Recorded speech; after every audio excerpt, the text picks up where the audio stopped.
భారతదేశంలో నక్సలిజాన్ని అంతమొందించుకే భారతదేశం అంతా కూడా ఏకంగా వస్తుంది. అందుకు కారణమైనటువంటి బీజేపీ ప్రభుత్వాన్ని మేమంతా కూడా స్వాగతిస్తున్నాం. వాళ్ళకి చేసినటువంటి ఏదైతే ప్రామిస్ ఉందో చివరిగా ఒక నక్సలిజాన్ని అంతమొందించేందుకే వాళ్ళు ఏదైతే పూనుకున్నారో దానికి అంతా కూడా మేము స్వాగతిస్తున్నామంటూ కూడా ఈరోజు ఎంఎంఆర్ఐ ఆధ్వర్యంలో ఉస్మానియా దగ్గర ఉన్నటువంటి ప్రొఫెసర్ రామరెడ్డి ఆడిటోరియంలో ఒక స్పీకర్ అయితే మనతో పాటు ఉన్నారు. అసలు నక్సలిజం యొక్క ఒక ముఖ్య ఉద్దేశం ఏంటి, భారతదేశంలో వారికి ఉన్నటువంటి స్థానం ఏ విధంగా ఉండబోతుందో కూడా వారి మాటల్లో తెలుసుకుందాం. సార్, నిజంగా నక్సలిజం అనే పదం ఇండియాలో లేకుండా చేస్తామన్నటువంటి బీజేపీ ప్రభుత్వం ఇది సాధ్యం అవుతుందా అంటారా మీరు? చాలా మటుకు సాధ్యమైందండి. 415 డిస్ట్రిక్ట్స్లో ఉన్న నక్సలిజం ఇప్పుడు 36కి తగ్గింది. నక్సలిజం అనే కాన్సెప్ట్ ఎక్కడ మొదలైంది? భూములు లేవు, భూములు లేని వాళ్ళకి భూములు ఇవ్వాలని చెప్పి మొదలుపెట్టిన కొట్లాట ఇది. కానూ సానియాల్ కానీ చారో మజుందార్ కానీ వెస్ట్ బెంగాల్లో మొదలుపెట్టారు. నక్సల్ బారీ అని ఒక టౌన్ ఉండి అక్కడి నుంచి మొదలైంది. ఇప్పుడు వెస్ట్ బెంగాల్లో నక్సలైట్స్ ఉన్నారండి? లేరు. కేరళలో ఉన్నారా? లేరు. ఎందుకంటే ఫస్ట్ ల్యాండ్ రిఫార్మ్ తీసుకొచ్చింది రెండు రాష్ట్రాల్లో. మీరు ఒకసారి ఒకటి దగ్గర 200 ఏకర్లు ఉన్నాయి, ఇంకోటి దగ్గర 1 ఏకర్ కూడా లేనప్పుడు వాడు తుపాకీ పట్టుకుంటాడు. వీడు వాడికి 5 ఏకర్లు ఇస్తే వాడు పొలం పెట్టుకొని పని చేసుకుంటాడు, వాడు తుపాకీ తీసుకోడు. ఇది ప్రాబ్లం. అట్లనే యంగ్స్టర్స్ ఉద్యోగం నుంచి చదువుకొని వచ్చిన వాళ్ళకి గవర్నమెంట్ ఉద్యోగం ఇవ్వట్లని చెప్పట్లేదు, ఏదైనా ఉద్యోగం ఇవ్వచ్చు మీరు, కానీ ఉద్యోగం క్రియేట్ చేయండి. వాళ్ళు నక్సలిజంకి వెళ్ళరు. ఇప్పుడు జరుగుతున్నది అదే. మీరు చూస్తున్న దాని ప్రకారం ఇప్పుడు చూస్తున్నారు. ఇప్పుడున్న నక్సలైట్ లీడర్ పాత టైంలో కొండపల్లి, అప్పుడు ఆ టైంలో పీడబ్ల్యూజీ గ్రూప్ ఉన్నప్పుడు కొండపల్లి సీతారామయ్య కానీ మిగతా వాళ్ళు నక్సలైట్ లీడర్స్ ఆ క్లాస్ పోయిందండి. గణపతి ఉన్నారు ఆ టైంలో, రామకృష్ణ ఇప్పుడు ఉన్నాడో లేదో తెలియదు, కానీ వాళ్ళు ఉన్న ఫిలాసఫీ పోయింది. ఇప్పుడున్న లీడర్లు అంటే కాంట్రాక్టర్ ద్వారా డబ్బులు గుంజుకోవడం, వాళ్ళు క్లాస్ ఎనిమీస్ అంటారు. వాడిని నాకు నచ్చడు, వాడిని చంపే, పోలీసు వాళ్ళని చంపేసి. మీరు పోలీసు వాళ్ళని చంపితే పోలీసు వాళ్ళు మిమ్మల్ని చెప్తారు, అది న్యాచురల్. అది అయితే ముఖ్యంగా మన సొసైటీలో ఉన్నటువంటి నక్సలిజాన్ని కావచ్చు, అంటే లేని నక్సలిజం కావచ్చు, మన సొసైటీలో ఉన్నటువంటి మన చుట్టూ ఉన్నటువంటి ఈ మావోయిస్టులు కావచ్చు, ఇక్కడ ఉన్నటువంటి అంతా కూడా వాళ్ళని ఏ రకంగా వాళ్ళను ప్రేరేపిస్తున్నారు. అక్కడ అడవిలో ఏదన్నా సమావేశం కావచ్చు, ఏదైనా జరిగితే ఇక్కడ వీళ్ళు పేపర్ స్టేట్మెంట్ కావచ్చు, టీవీ మీడియాకు సంబంధించినటువంటి వాళ్ళ పేరు మీద అయినా కూడా మా భావాజాలం అంతా కూడా వేరు, వాళ్ళు వారు మేము వేరు అంటూ కూడా సిపిఎం. సో అంత ఆ యొక్క ఎలా చూస్తారు మీరు దాన్ని? వాళ్ళు వేరు కాదండి, ఒకరే వీళ్ళందరూ. ఒకరు అడవిలో ఉంటారు, ఒక సిటీలో ఉంటారు, అంతే. అర్బన్ నక్సల్స్ అనేది అక్కడ తుపాకీ పట్టుకున్న మనిషిని గుర్తుపట్టచ్చు, సిటీలో గుర్తుపట్టలేవు. అది వీళ్ళు ఇంకా డేంజరస్ అన్నమాట. వీళ్ళు పుస్తకాలు రాస్తారో, పాటలు పాడతారో, కాలేజీలో ప్రొఫెసర్గా పనిచేస్తారో, అకాడమిక్స్గా పనిచేస్తారో, ఏది చేస్తారో మనకు తెలియదు. కానీ వీళ్ళు చేస్తున్న పనులు ఇట్లాంటిది. మీరు ఏదైనా ఎన్కౌంటర్ జరగగానే నేను చెప్పాను చూడండి, ఒక హైకోర్టుకి వెళ్ళిపోతారు, మా వాడు చంపేశారు, మీరు ఎంక్వైరీ ఆర్డర్ చేయను, ఇమ్మీడియట్గా జ్యుడిషియల్ ఎంక్వైరీ ఒకటి పోతుంది, మెజిస్ట్రేట్ ఎంక్వైరీ పోతుంది ఒకటి. అట్లనే మీరు ఏ ప్రాబ్లం వచ్చినా కానీ వీళ్ళు ఉంటారు అక్కడ. వీళ్ళు మొన్న కొరెగాంలో జరిగిన ఇన్సిడెంట్ కానివ్వండి, మొన్న ఎన్కౌంటర్, కరగా ఎన్కౌంటర్ ఛత్తీస్గఢ్ జరిగినప్పుడు కూడా ముఖ్యమంత్రిని వెళ్ళి కలిశారు, ఎన్కౌంటర్ ఆపండి అని చెప్పేసి. ముఖ్యమంత్రికి ఏ అథారిటీ ఉందండి ఎన్కౌంటర్ ఆపడానికి? లాంచ్ చేసింది సెంట్రల్ గవర్నమెంట్. ఆయనేమో పెద్ద స్టైల్ నేను ఆపేస్తానులే అని చెప్పి ఏం చేయలేకపోయారు. తెలంగాణలో ఎన్టీ రామారావు గారు వచ్చినప్పుడే నక్సలిజంని మొత్తం వైపౌట్ చేశారు ఇక్కడ. ఆ టైం దాకా నక్సలైట్స్కి అప్పర్ హ్యాండ్ ఇచ్చారు. అది వ్యాస్ గారు ఉండొచ్చు, ఉమేష్ చంద్ర, చాలామంది వాళ్ళ జీవితాలు పోయినాయి దాంతో. కానీ ఎన్టీఆర్ గారు ఆ రోజు ఇచ్చిన పిలుపుకి నల్లమల మొత్తం ఖాళీ చేసి పడేశారు. ఇప్పుడు తెలంగాణలో నక్సలిజం లేదు. అంటే ఉమ్మడి ఆంధ్రప్రదేశ్ అనుకోండి, ఇప్పుడు తెలంగాణ, ఇప్పుడు ఆంధ్ర ఏజెన్సీ ఏరియాలో కొంచెం ఉంది, కోరాపుట్ మన ఒరిస్సా వైపు, కానీ మొత్తం మిగతా అన్ని ప్లేసెస్. ఛత్తీస్గఢ్లో 75 సంవత్సరాల్లో బస్సు కూడా మొన్న బస్సు ఇప్పుడు పోతుంది. అంటే డెవలప్మెంట్ కాకూడదని నక్సలైట్స్ ఆబ్జెక్టివ్ ఉండే. కరెంట్ ఉండకూడదు, బస్సులు రాకూడదు, పిల్లలు చదువు ఉండకూడదు, స్కూల్ ఉండకూడదు.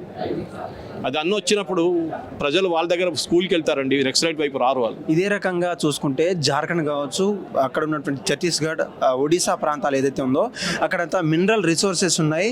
ఆ యొక్క మినరల్ రిసోర్స్ అక్కడ ఉన్నటువంటి ట్రైబల్ రైట్స్ కాబట్టి వాళ్ళని ఖాళీ చేయించేందుకే వీరంతా కూడా అక్కడ ఉన్నటువంటి మావోయిజాన్ని కావచ్చు, నక్సలిజాన్ని మట్టు పెట్టేందుకే ఆ యొక్క ఆ సంపదను దోచుకోవడానికి మాత్రమే బీజేపీ పూనుకుంది. లేకపోతే ఇన్నాళ్ళు లేనిది ఆ యొక్క బీజేపీకి ఏం అవసరం వచ్చిందంటూ కూడా సదరు అడుగుతున్నటువంటి పరిస్థితి. ఈ యొక్క మినరల్ రిసోర్సెస్ మీద ఏం మాట్లాడతారు మీరు? జార్ఖండ్లో ఉన్న మినరల్ రిసోర్సెస్ బీజేపీ వాళ్ళు వచ్చినా కాదు కదా. 40-45 సంవత్సరాల నుంచి కోల్ బెల్ట్ ఉన్నాయి, ధన్బాద్ వైపు కానీ బీహార్ వైపు కానీ. బీజేపీ వాళ్ళు వచ్చినప్పుడు వచ్చిందా? కాదు కదా. వేదాంత బీజేపీ వచ్చినప్పుడు వచ్చిందా? కాదు కదా. అగ్రి, మినరల్ రిసోర్సెస్ ఉంటుంది, ట్రైబల్ రైట్స్ ఉంటుంది, మీరు నెగోషియేట్ చేయండి. వాళ్ళకి చెప్పండి, మీరు తీసుకోండి రిసోర్సెస్, మాకు పెద్ద కాలేజ్ కట్టియండి, ఒక మెడికల్ కాలేజ్ కట్టియండి, ఒక స్కూల్ కట్టియండి, మాకు ప్రతి గ్రామంలో ఒక పిహెచ్సి పెట్టండి, వాళ్ళు చేసిస్తారు మీకు, వాళ్ళకు కార్పొరేట్ సోషల్ రెస్పాన్సిబిలిటీ వచ్చేస్తుంది. అది మీరు నెగోషియేట్ చేస్తున్న తెలియాలి. అదేమవుతుందంటే ఈ నడిమిట్లో ఈ మిడిల్ మ్యాన్ వచ్చేస్తారు, అర్బన్ నక్సల్. వాళ్ళని వద్దు, వేదాంత వాళ్ళని కొట్టండి, చంపేసేయండి, వాడు వెళ్ళిపోతాడు, వాడు ఇంకా ఆస్ట్రేలియా వెళ్ళి అక్కడ పని చేసుకుంటాడు. సో మనం చేయాల్సింది ఏంటంటే నెగోషియేషన్. సరే వాళ్ళు ఉంటారు, నెసరీ మినరల్స్ కావాల్సిందే మనకి. సో అట్లన్న పరిస్థితుల్లో ఏం చేయొచ్చు నెక్స్ట్ నెగోషియేట్ చేయాలి. మాకు నేను చెప్పినట్లు మెడికల్ కాలేజ్ కానీ పెద్ద ఇంజనీరింగ్ కానీ వాళ్ళు కట్టిస్తారు, అక్కడ ఉన్న పిల్లలు చదువు వచ్చేస్తుంది, వాళ్ళు బయటపడతారు ఈ పావర్టీ నుంచి. ఇది చేయాలన్నమాట. ఇప్పటికే ఒక నక్సలిజం కావచ్చు, మావోయిస్టులు కేవలం బూటపు అంతకాలతోటే మమ్మల్ని చంపేస్తున్నారు. అటు ఎన్హెచ్ఆర్సీ అంటే నేషనల్ హ్యూమన్ రైట్స్తో పాటు శాంతి చర్చలకు రావాలంటూ ఇటు సీఎం రేవంత్ రెడ్డి కూడా లేఖ రాయడం అటువంటి జరుగుతున్నాయి. అంటే ఈ యొక్క విధానాన్ని ఎలా చూడవచ్చు? బీజేపీ దీన్ని ఏ విధంగా వ్యతిరేకిస్తుందంటే, రాజశేఖర్ రెడ్డి గారు ఉన్నప్పుడు ఇక్కడ ఎంసీఆర్ హెచ్ఆర్డీ ఇన్స్టిట్యూట్లో టాక్స్ పెట్టారు, రామకృష్ణ లాంటి వాళ్ళు వచ్చారు. నక్సలైట్స్ ఎందుకు చేస్తారు ఇదంటే రీగ్రూపింగ్ అంటారు వాళ్ళ స్ట్రాటజీలో. వాళ్ళు మొత్తం వాళ్ళు కొట్టేసినప్పుడు వాళ్ళు ఏం చేస్తారు, వాళ్ళకి ఒక 2 నెలలు దొరికింది అనుకోండి, రీగ్రూప్ చేస్తారు, ఫ్రెష్ రిక్రూట్మెంట్ తీసుకుంటారు, తుపాకీలు కొనుక్కుంటారు. ఈ 2 నెలలు వీళ్ళు నెగోషియేట్ నడుస్తుంటే ఒక పక్కన. ఇది ఎక్కడైనా బొలివియాలో నడిచిందా కానీ వియట్నాంలో నడిచిన ఎక్కడైనా ఈ బ్రేక్ తీసుకున్నప్పుడు వాళ్ళు రీగ్రూప్ చేస్తారు. ఇదే రాజశేఖర్ రెడ్డి గారు ఉన్నప్పుడు జరిగిన దానికి ఇప్పుడు ఉన్న రేవంత్ రెడ్డి గారికి మార్పు ఏం వచ్చిందని చెప్పండి.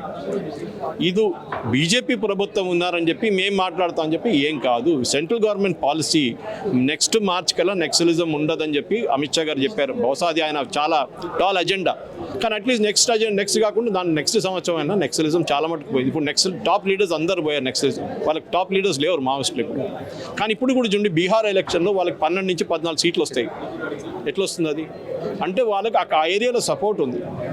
నక్సలైట్స్ అని కాదు, అది సిపిఐ ఎంఎల్, అది వాళ్ళకి ఫ్రంట్ ఆర్గనైజేషన్.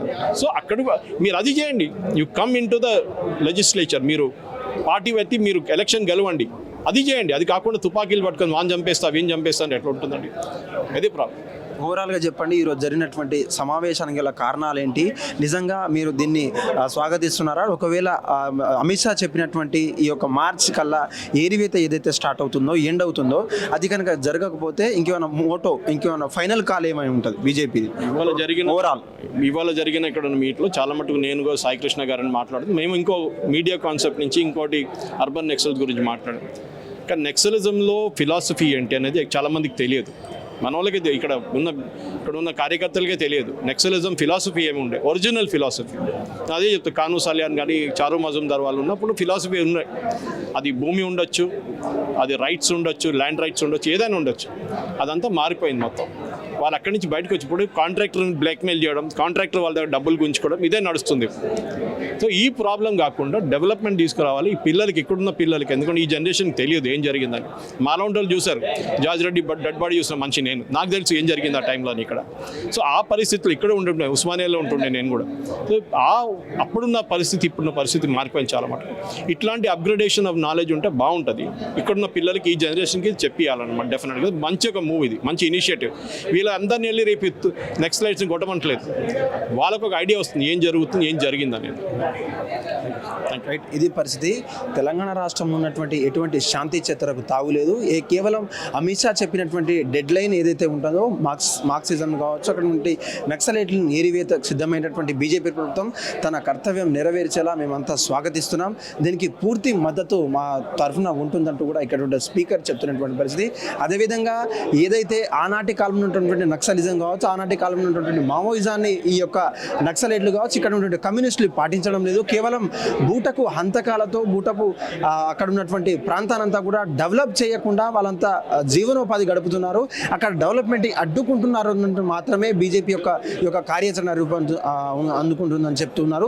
అదే రకంగా మావోయిజానికి సంబంధించినటువంటి నక్సలిజానికి సంబంధించినటువంటి జార్ఖండ్ కావచ్చు, ఒడిశా కావచ్చు, ఇక్కడ నుండి ఈ యొక్క ప్రాంతాలంతా కూడా డెవలప్ చేయడానికి మేము ముందుకు వస్తుంటే అక్కడ నుండి ఆదివాసీని కావచ్చు, ట్రైబల్స్ని రెచ్చగొట్టి అక్కడ నుండి ప్రాంతానంతా కూడా సెక్యూర్ చేస్తున్నారు. ఆ యొక్క విధానాన్ని మేము క్వశ్చన్ చేస్తున్నాం. ఆ యొక్క విధానాన్ని మేమంతా కూడా డీల్ చేస్తున్నది ఆ యొక్క బీజేపీ పార్టీని మేమంతా స్వాగతిస్తున్నాం. రానున్న రోజుల్లో ఇది కాస్త జరగకపోయినా ఇది ఫుల్ ఫ్లెడ్జ్గా అయ్యేంత వరకు బీజేపీ దీన్ని వదిలేదంటూ కూడా చెప్తున్నటువంటి పరిస్థితి. హిట్ టీవీ యాప్, ఇందులో short news, live news, entertainment shows, movies, digital magazines తో పాటు మీ జిల్లా వార్తలను కూడా ఫ్రీగా చూడొచ్చు.